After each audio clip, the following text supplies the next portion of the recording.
Hello friends, Pandian store ப்ரோமோவில் என்ன நடக்குதுன்னு பார்க்கலாமாங்க. இங்கே நம்ம சரவணன் நல்லா தூங்கிட்டு இருக்காங்க. இங்கே நம்ம மயில் இருந்துட்டு வருவார்னு பார்க்குறாங்க. ஆனால் வரவே வரதில்ல. அதனால் உள்ளே போய் பார்க்குறாங்க. சரவணன் நல்லா தூங்கிட்டு இருக்காரு.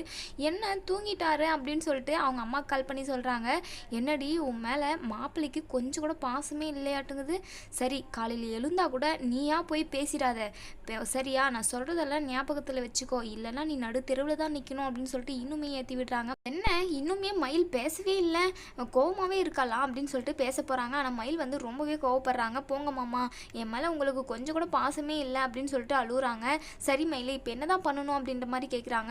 நேற்று என்னை எவ்வளோ அவமானப்படுத்தினீங்க, 3 மணி நேரம் வெளியே நின்று நான் எவ்வளோ கஷ்டப்பட்டேன்னு எனக்கு தானே மாமா தெரியும். எல்லாம் எதுக்காக, அந்த பணம் இல்லை ஒரே காரணத்தினால தான் நான் அவ்வளோ அவமானப்பட்டேன். இதுக்கப்புறம் நீங்கள் சம்பாதிக்கிற பணம் எல்லாத்தையுமே என்கிட்ட தான் கொடுக்கணும், உங்கள் அப்பா கிட்டே கொடுக்கக்கூடாது அப்படின்னு சொல்லிட்டு சொல்கிறாங்க. நான் குடும்பத்துக்கான செலவு எல்லாத்தையும் கொடுத்துட்டு மிச்ச பணத்தை நான் சேர்த்து வைக்கிறேன், நமக்கு தேவையானது நம்மளே வாங்கிக்குவோம், ஒவ்வொரு பாக்கியும் உங்கள் அப்பா கிட்ட போய் நிற்கணும்னு அவசியமே இல்லை அப்படின்னு சொல்லிட்டு சண்டை போட்டுறாங்க. நம்ம சரவணன் இருந்துட்டு முடியாதுன்ற மாதிரி சொல்கிறாங்க. 2 பேருமே சண்டை போட்டுக்கிட்டு வீட்டுக்கு வராங்க. இன்னொரு சைடு நம்ம பாண்டியனுக்கு ஒரு கால் வருது.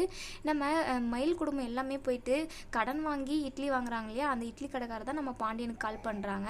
பாண்டியனுக்கு தெரிஞ்சவங்க போல் எல்லா உண்மையுமே சொல்கிறாங்க. உங்கள் குடும்பத்துக்கு தான் மயிலுன்ற பொண்ணை கல்யாணம் பண்ணி கொடுத்துருக்காங்களுமே, சரியான கஞ்சக்கார குடும்பம், ஒரு வேளை சாப்பாடு செஞ்சு சாப்பிட்றதுக்கு கூட அவங்களுக்கு வழி இல்லை, டெய்லியும் என் கடையில் தான் கடன் வச்சு இட்லி வாங்கிட்டு போகிறாங்க, நல்ல குடும்பத்துலேருந்து பொண்ணு எடுத்துக்கிற போப்பா அப்படின்ற மாதிரி மொத்த உண்மையுமே சொல்லிடுறாங்க. இங்கே பாண்டியனுக்கு இடி விழுந்த மாதிரி ஆகுது. வீட்டுக்கு வந்ததும் நம்ம மயில் இருந்துட்டு பாண்டியன் கிட்ட கேட்குறாங்க, இதுக்கப்புறம் மாமாவோட சம்பள பணத்தை எங்கே தான் கொடுக்கணும் அப்படின்ற மாதிரி.